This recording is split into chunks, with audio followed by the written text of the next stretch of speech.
Hello everybody, how are you? You had a good week? Good, me too. Apart from all the homeschooling, damn. Anyway, I hope you're all well and you've had a good week, and let's crack on with a guitar that I can only just fit into frame. It's so big. This is my Chapman Ghost Fret Pro.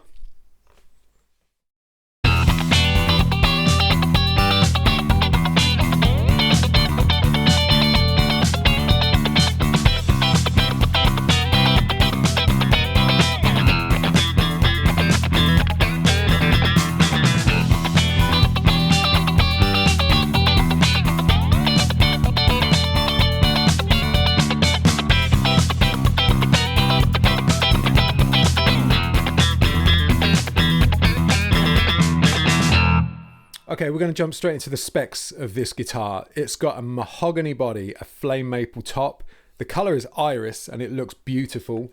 It's got a maple neck, ebony fingerboard. Up here, the tuners are lock-in, which is super useful, as are the glow-in-the-dark fret markers on the side, which I have actually used, and they are very useful when there's blackouts on stage. And on here, you've got push-pull tone pot, which engages the coil taps for the two humbuckers, which are two of their own humbuckers, which we'll talk about more in a little while. Fixed bridge, and on the back, look at that, neck through, very nice. Now, this might not be the first time you've seen me use this guitar because it has got a bit of a story behind it. A couple of years ago, back in the early summer of 2018, I'm going to say, I got a call from Rob Chapman, and he told me that they were releasing some left-handed models, or they just released them at the NAMM show, something like that. Wondered if I'd be willing to go down to Brighton and spend a day filming, checking out all of their new models. Of course, I said yes, went to do it. I'm going to put a link to the video in there. I do thoroughly recommend going and watching that video though, because there's 3 different videos, in fact, for each of the models that I did. We filmed it all in one day though. Now, there was this model that I did, the Ghost Fret. Not only that, but there was a more basic model, and that was the good thing. They were bringing out guitars in different price points, so you could get a cheaper version of this and you could get the Pro model. But even the Pro model wasn't a whole lot of money. From memory, I'm going to say it was just over £1,000, something like that, which isn't a whole lot for a Pro model guitar. There was also the ML1, which is their more standard looking models, and the I think it was called the MLV, which is like a flying V. I loved them all, absolutely loved them all, and they were really kind afterwards, and they let me bring this and the V home, and I've thoroughly enjoyed using it ever since. What was really nice though was the fact they were sort of given a little exclusive to the lefties, not only in releasing some and releasing so many models at price points, but also it was things like this colour of this guitar you could only get in the lefty model. If you were a right-handed player and you wanted a Ghost Fret, you couldn't get this colour. So it was kind of quite nice, and like we were being well looked after. But this guitar, after we'd finished filming, like I said, came home with me, and there's a bit more to the story.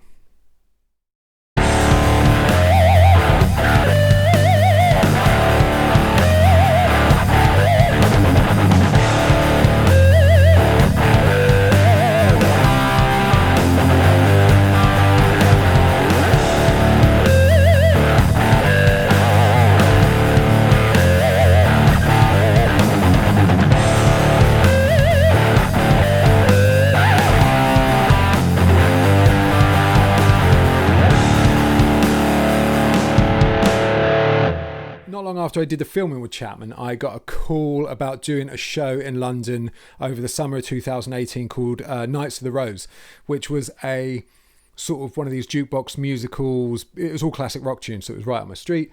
Loads of soloing and that sort of thing. The band were up on stage, and I just got this and I thought, you know what, this is going to be the ultimate test. I'm going to use this guitar on that show because it looks great. I hadn't changed the pickups. I still haven't changed the pickups. There's still stock pickups in there. And I took my Les Paul just to be on the safe side if I needed a backup or if it wasn't quite working out tonally. And do you know what? I never used my Les Paul. I used this guitar, 7 or 8 shows a week for those months that show was running. It never let me down once. The only thing I can remember is the pickup selector switch a couple of times cut out intermittently, when you're just flicking between the pickups, but it's sort of a little toggle and it gets back going again. I think I fixed it with some contact cleaner or something. It also started to sometimes just come a little bit loose like they do on Les Pauls, where you just screw it back in. But it was a super great, reliable guitar, almost thrown in at the deep end doing that show. And I loved playing it as well. The other thing is when you've been playing this guitar so regularly, because of its size, it's a huge old guitar. When you go back to playing a normal size guitar, it'll feel really tiny. So it was great. I loved it. That's where I used those glow-in-the-dark fret markers. They were super useful for the blackouts on stage and stuff. So there you go. Since then, it sits right behind me here. It's sort of one of those guitars that I go to grab when I'm doing recording, and it's surprisingly versatile for what it can do. The neck's a little bit thinner than you would usually use, but it really suits the guitar. And it is without doubt the most comfortable guitar for sitting with, purely because of its shape.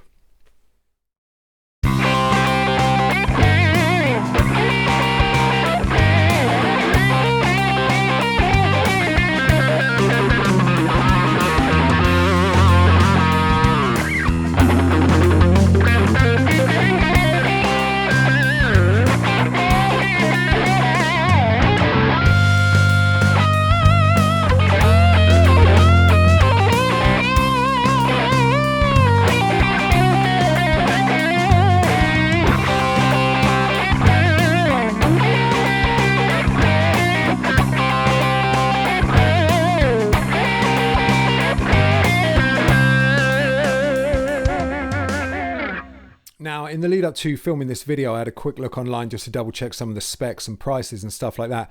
I was really surprised to find that these guitars have been discontinued. Not only the left-handers, but the right-handers, the Ghost Frets and the Vs, they're not listed currently for sale on the Chapman guitar website. Now, I can only imagine that because of the quite high turnaround of models that Chapman produced, there will be some more lefties at some point.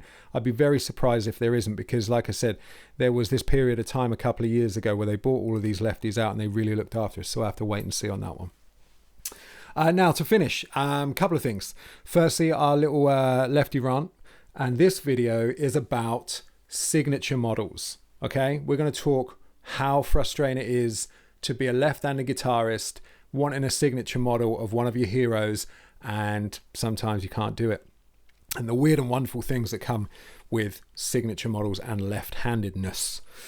Now, back in like the 90s and stuff, when I was much younger than I am now, if there was a signature model bought out, there was not a chance it was available in left-handed, and it would be the excuse that, well, the artist isn't left-handed, which I always thought was a bit of a lame excuse. But more recently, having looked around at some signature models that are widely available for left-handers, there's quite a lot out there, which is great. I saw a left-handed Dimebag model. I saw a left-handed Paul Stanley model from Ibanez. I saw a couple of EVH models. And they're good prices as well. So currently it's good. It didn't used to be so good, but nowadays it's far better if you want left-handed signature of an artist who isn't left-handed. Now here's where it gets a bit iffy. There's two very well-known players who've had signature models. The first one is Jimi Hendrix, okay? But of course, Hendrix played his guitar left-handed, strung left-handed, but it was a right-handed guitar. So when Fender bring out a Jimi Hendrix signature, it's always a right-handed guitar, because essentially that's the shape that he used. They even do a weird thing where you can get the right-handed guitar, but they've actually put a left-handed headstock on it, so you get the reverse headstock thing that Hendrix had in the opposite configuration, if you see what I mean. Very strange. The other one, Tony Iommi. Now, I'm sure I remember when the first Tony Iommi signature model came out. Of course, that was clearly available in right-handed. but the lefties were quite hard to find. It's a bit different now. There's an Epiphone out there, Tony Iommi Epiphone, for about 750 quid, which is great, and you can get it in left-handed. But of course, it's all right because it doesn't matter for the right-handed people. They're always guaranteed to get a guitar, even if the guy's left-handed. But then I found this. Now, this is intriguing to me, and please, someone tell me if I'm just seeing things here. There's a Tony Iommi signature Monkey guitar, and it's signed, and it's limited edition, and it's available. Listen, this is great because there's 25 in left hand and there's 25 in right hand, made for the world. Okay, so far so good. Equal amounts for the lefties. But you have to buy them as a pair. Okay, honestly, I'm not making this up.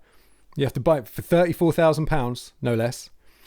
You can buy 2 Tony Iommi guitars. One is right-handed and one is left-handed. Now, okay, just call me crazy, but who is going to want a left-handed guitar when you're right-handed, and vice versa? Listen, I'm saying out there, if anyone's bought one and they're right-handed and they want to get rid of the left one because they got no use for it, you know where I am. You know what I mean?